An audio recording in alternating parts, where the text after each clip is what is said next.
Hi guys, Jason Matthew here, and today we're going to be looking at the structure of the neuron. And I said it's basics because any good A-level student should be able to handle this topic. And I already designed this for my neuroscience lectures at the University of the West Indies. So this is more background than the course itself. So you all should know this coming into my class. As I said, we're going to be looking at the structure of a neuron today, basic stuff. Sensitivity is a characteristic feature of all living organisms and refers to their ability to respond to a stimulus. The stimulus is received by a receptor. It is transmitted by means of nerves or hormones, and an effector brings about a response. And as I said, if you did biology at A levels, a classic question would have been to compare nervous and hormonal control.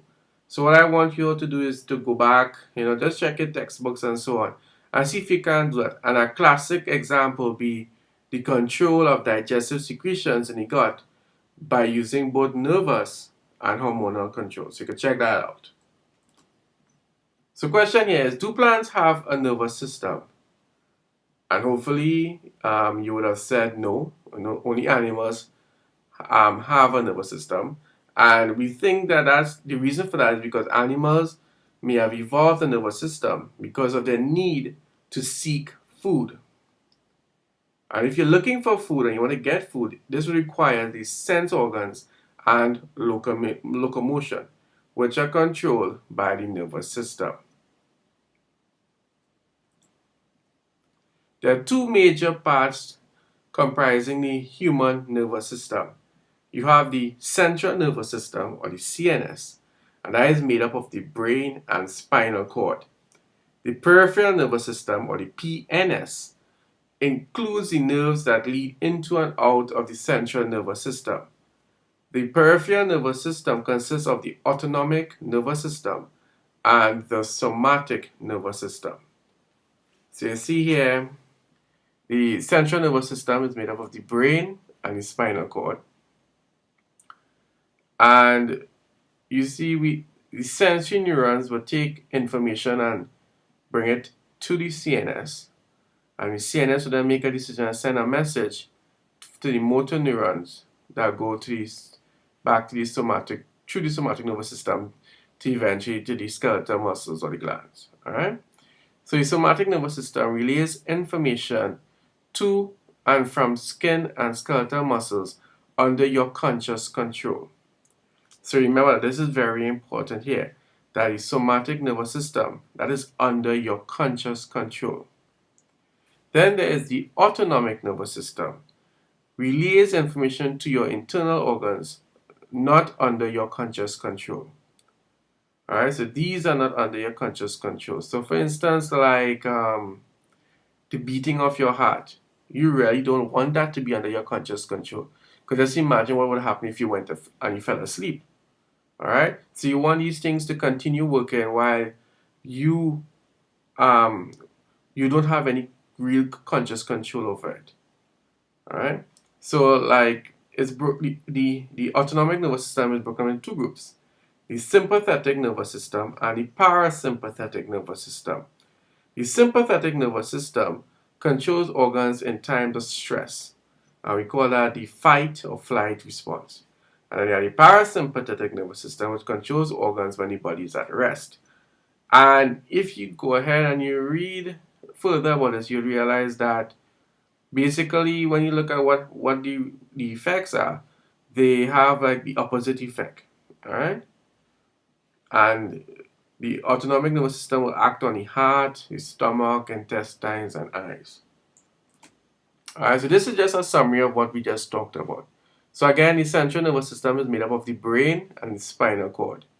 Then you have the peripheral nervous system, which is divided into the sensory pathways and the motor pathways. And from the motor pathways, which would be like the motor neurons going to that, You have the voluntary somatic nervous system, and you have the autonomic nervous system. The difference between the two is that the voluntary somatic system, as the word says, you have conscious control over this. All right, you make a deliberate decision to have an impact on this system, while the autonomic nervous system, that's automatic. All right, and it's then further subdivided into the sympathetic and the parasympathetic. So you could do some more reading about that. If you are going ahead into medicine in the future and so on, this is a very important slide, like nervous control and how drugs affect nervous control. It's a very big thing when you go into medicine. So a neuron. Neurons are specialized for excitation and nerve impulse conduction and communicate with each other by means of the synapse, and so act as a structural and functional unit of the nervous system. So very important. So just like how the nephron is the functional unit of the kidneys, well, the neuron is the structural and functional unit of the nervous system. And if you don't understand this term synapses yet, we're going to come to it eventually. So don't panic too much about it. So let's know that this term neuron, all right, it's the structural and functional unit of the nervous system. And we are going to be looking at the structure of a neuron very soon and looking at all the different parts of it. So that's all we're going to be doing today. We're going to be looking at the structure of the neuron. So there's some interesting facts. The human brain has 100 billion neurons and 100 trillion synapses. Right? It is much more complex than any supercomputer that we have right now. All right? An axon can travel a distance of 1 meter in humans and up to 3 meters in a giraffe's neck. Now this is from my reading. This was the longest axon I could have gotten. If you have read somewhere of even a longer axon that is documented, please drop us an email or Facebook and let us know. I'll be curious to know where else is documented that is a longer axon. So we could classify these neurons based on their function. So we're looking at first the functional classification. And you see that for sensory, you could have 3 types of neurons based on their function. You have sensory neurons, all right? You have relay neurons, also called interneurons, and then you have motor neurons. So let's see what each one of them, how they're different. So the sensory neuron, it sends signals from the receptors to the CNS, central nervous system. And the sensory neurons are stimulated by light, sound, touch, and so on. All right. Now, one thing I want you all to be very conscious of is that the direction in which the signal is going.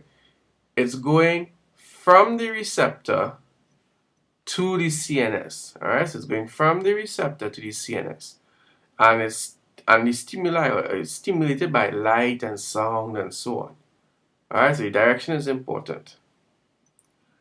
All right. Now, the relay neuron or the interneuron, it forms a connection between other neurons in the CNS, central nervous system.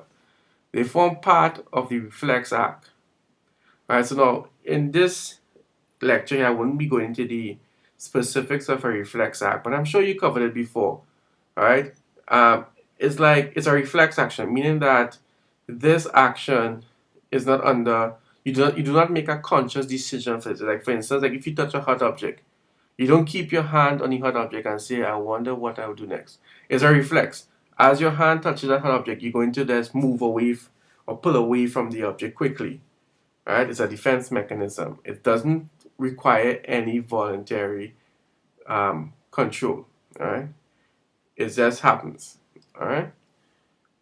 And the interneuron will be that intermediate from the sensory neuron and the motor neuron. So it's carrying the information from the sensory neuron to the motor neuron. All right, so it's an intermediate. And then finally, the motor neuron, the motor neuron sends signals from the CNS to the effector. And the effector could be either a muscle, all right, or a gland. So if it's a muscle, the muscle is going to contract. Or if it's a gland, it's going to secrete something. Now, another way in which we could classify these neurons is via structural classification. And there are three major types. You have the multipolar, bipolar, and unipolar. And there's a nice diagram here that kind of gives you a visual of what these definitions are. So a multipolar neuron is when you have many dendrites and one axon. I'm going to be talking a little bit more about dendrites and axon very soon. But you see here, these little processes that are coming out from the cell body is what we call the dendrites. So there are many dendrites, and then there's one long axon. So we call this a multipolar neuron. Right, the other one is a bipolar neuron. And a bipolar neuron, there's one dendrite and one axon. So you see here, you see cell body here, you have one dendrite, and then you have one axon. In the unipolar neuron, you have one process, all right, that's from the cell body, and we call it the axon. And it branches to connect the receptors and the CNS. So this is the cell body here, all right? And if you watch, there's only one process coming out. And then this process is going to branch. And one branch is going to go to the receptors, and the other branch is going to go to the CNS.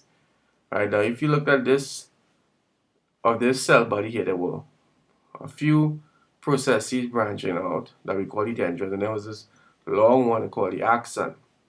For this one, there's one that is called the dendron and one is called the axon. But for this one, the unipolar one, the cell body has one. Only one is coming off from one process. But that process then branches off into two. All right, so that's the difference between these three of them.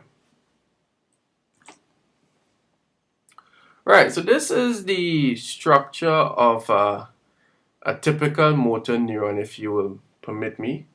All right, just remember that really and truly, in reality, there's no such thing as really a general neurons. Neurons are very different, all right? But if we had to like generalize like what most of them would have and such as that, you will get this diagram. All right, so you see we are looking here at first the CNS, and this will be your gray matter. All right, so this is your motor neuron starting off in the CNS, and you see the cell body, which is all of this here, and the dendrites are what is in the gray matter of the CNS. So let's see what these things are. So you have the cell body, and you see there's another alternative name for the cell body, which is called the soma. Now these short processes that are coming out of the cell body are what we call dendrites. All right, and these dendrites, what they do is that they bring information from the CNS to the cell body. All right, so the dendrites will bring in information from the CNS to the cell body. Now the cell body contains all the major organelles that you will see in a typical cell, and it is here where the metabolic processes for the whole neuron takes place. So you will see that the cell body is rich in mitochondria, which are these guys here, and all the Golgi apparatus and peroxisomes and so on. Alright, just to point out here, this is the what we call the Nissl substance.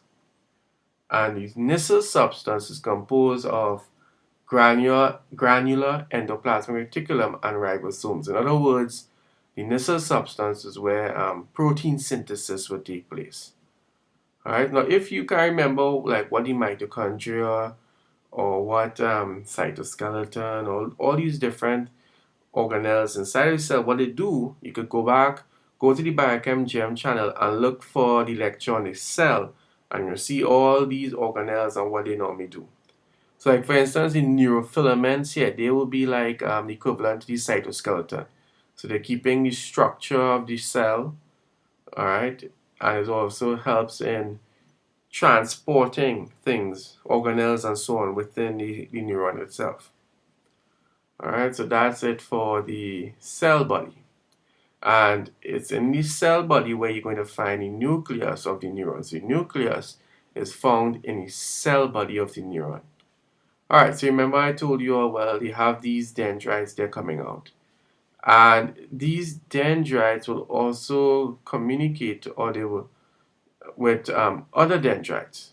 Alright, so you see they're looking at this here will be dendrites from another neuron, and they're communicating with this dendrite here. And they took those two and they blow it up. Now if you watch, there isn't any physical contact between the two. There's a space here. And we're going to be looking at a synapse, the structure of a synapse, and how there is nervous transmission in a subsequent lecture. We're not going to be looking at it today, but I'm just going to briefly look at the structure of a synapse. And if you watch, there's a presynaptic terminal that will have synaptic vesicles, which will contain neurotransmitters such as acetylcholine or dopamine or something like that. Alright, and then there's a cleft here, and then there's receptors on the postsynaptic membrane. Alright, and basically these neurotransmitters are going to leave the presynaptic membrane terminal and go to the postsynaptic terminal, where there are receptors in the postsynaptic membrane. That's going to, these neurotransmitters are going to react with them. But as I said, that's going to be looked at in more detail in a subsequent lecture. I'm just briefly throwing out terms here today, and then we're going to look at them in more detail later on. Alright, so that's what's happening here. These are synapses here being formed. Alright, so the cell body, you have the dendrites. We look briefly at these synapses and so on. Now, all these processes are bringing information to the cell body, and they are very short. Right? There's one long process that we call the axon. Now, where the axon begins, where the axon joins the cell body, we call that the axon hillock. And the axon hillock, which is around here, the axon hillock is the most sensitive part of the neuron. And the reason for that is because it's rich in sodium channels, and it is where the action potential will be initiated. Alright, so know that the axon hillock is this area here. It is where the axon joins the cell body. It's the most sensitive area of the neuron, and it is where the action potential is going to be initiated. Now, don't panic too much if you don't understand the term action potential. In fact, we're going to be looking at action potential, resting potential, and so on in a subsequent lecture. Today, we're just looking at the structure of the neuron.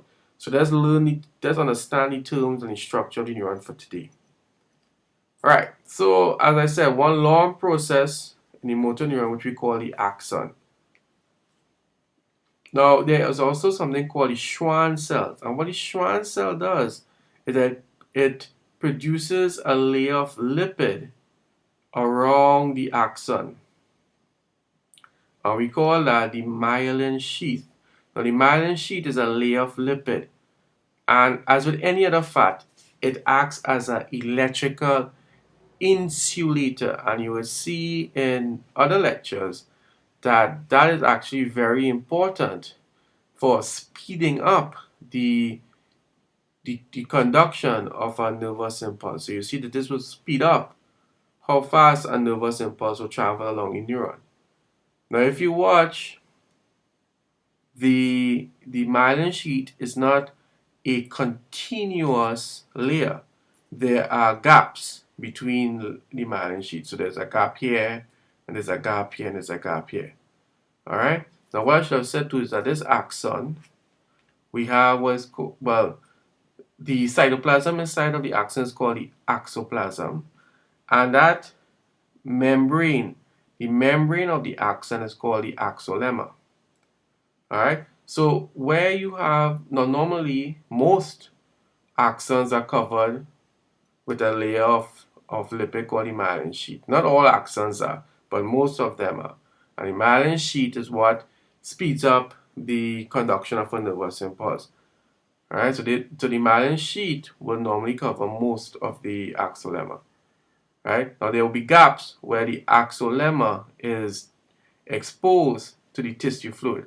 In other words, there are parts along the axolemma where there's no myelin sheath.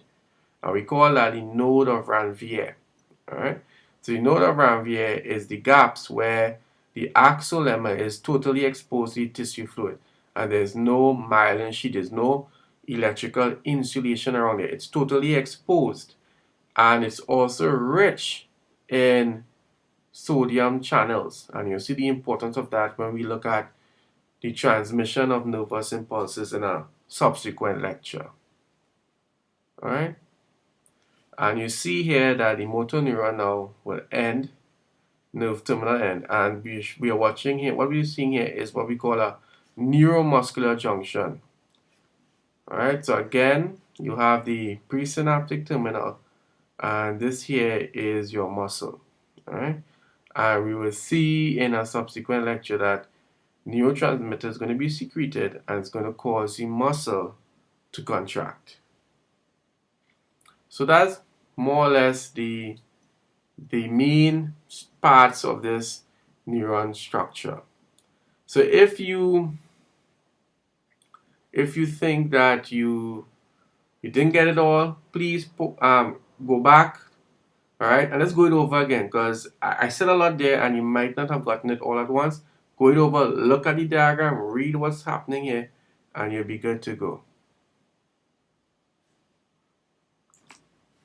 Right, so as I said, we looked at the major parts of the neuron, and I showed out most of the answers there. But what I want you all to do now is to test how much you know. So as you can see there, I have cell body, also known as the soma. And the rest of the slide is blank. And the reason for that is that I want you all to pause it right now. Pause the podcast right now. And I want you all to write down everything you could remember about the cell body. And when you're finished, then press play again and compare with what's on the slide and see if you didn't cover everything. Right, so the cell body contains the nucleus. Alright, because it houses all the intracellular organelles such as the mitochondria, the Golgi apparatus, and the peroxisomes, and so on. It carries out the metabolism of the neuron, right? And it is associated typically with two types of neuronal processes, which would be the dendrites and the axon. All right. So I hope you got it all, and we're moving on.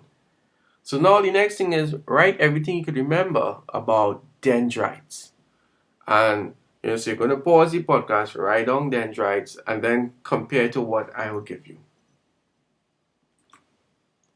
Right, so these are neuronal cell processes that taper from the soma outwards. Right, they branch profusely and are responsible for conveying information towards the soma from synapses on the dendritic tree.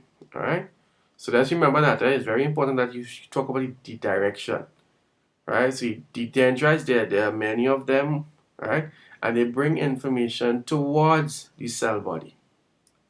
Right, the primary role of dendrites is to increase the surface area from synapse formation, allowing integration of a large number of inputs that are relayed to the cell body. Alright, so by now you know the drill, write down everything you can remember about the axon now. Right, so let's remember, for every neuron there's only one axon. It could have many dendrites, but there's only one axon per neuron. And it's different from the dendrite, not only in length and so on, but it conducts information away from the cell body towards the nerve terminal and synapses. So the direction of the impulse is away from the cell body. Dendrites bring information towards the cell body, but the axons, they conduct information away from the cell body. The axonal surface membrane is known as the axolemma, and the cytoplasm contained with it is called the axoplasm. Right, the axon hillock now. So the axon originates from the cell body at the axon hillock, where the initial segment of the axon emerges. This is the most excitable part of the neuron because of its high density of sodium channels, and so is the site of initiation of the action potential. So as I said before, we're not going to be looking at action potentials and resting potential and all of that today. We're going to be doing that in the other class. Right? But what you should be making a link with here is that the sodium channels have something to do with the beginning of an action potential. So let's remember that the sodium channels initiates the action potential. And we will see that in more detail when we do the other lecture. All right. Myelin sheath. A layer of lipid formed by Schwann cells which surrounds many axons. The myelin sheath acts as an electrical insulator. Right? It alters the conducting properties of the axon and allows for rapid action potential propagation without a loss of signal integrity. So what we will see in the next lecture, because the next lecture is going to be really exciting. We're going to be looking at the transmission of nerve impulses and so on. And you will see that because of these myelin sheath, it actually makes the action potential, it speeds it up. All right, and you'll see that is because you're forming local circuits and so on. It's good. So very interesting stuff coming in the next lecture. So I hope you're looking forward to that. And I'm going to make it as soon as possible. All right, and there are gaps called nodes of Ranvier, which exposes the axolemma directly to the tissue fluid, and the axolemma is rich. Well, by the nodes of Ranvier, it's rich in sodium channels, and as I said before, you're making a link with sodium channels and the initiation, and I guess the propagation of an action potential. Now, unfortunately, there are diseases where it attacks or deteriorates the myelin sheath that is present. And one serious disease is called multiple sclerosis, or you might just hear someone refer to it as MS. You might hear somebody saying, well, this person is suffering from MS. Well, that's multiple sclerosis. And what I want you to do is I want you to go and read up about multiple sclerosis, a very serious disease. And now that you know a little bit more about myelin sheaths and the structure of a neuron, when you read it up, it should make more sense to you. All right, and you could use it's all an idea about you using what you learn and applying it to something that is happening. All right, it makes your learning experience much better. All right, you're going to remember this thing. Right, so we have, as I said, this class was going to be a short, sweet one. So we have come to the end of the class. Next class is going to be very exciting. All right, I'm actually excited just thinking about it, right? So the next class is going to be about resting potential, action potential, refractory period, transmission of action potentials, speed of an action potential. We're going to be looking at the cholinergic synapse and the neuromuscular junction. So we have a lot of stuff coming in the second lecture. All right, I can't wait for it, and I'm sure you can't either. So as usual, guys, it was fun. And if you liked what you saw here, show your love by pressing the like button. And just send us your comments, how we could improve this service and so on. All right, if you need to email me, that's my email address. And as usual, thank you very much for listening. And as I said, I hope that you all learned something today. And just send me your questions and comments. I love hearing from you all. So take care and study hard.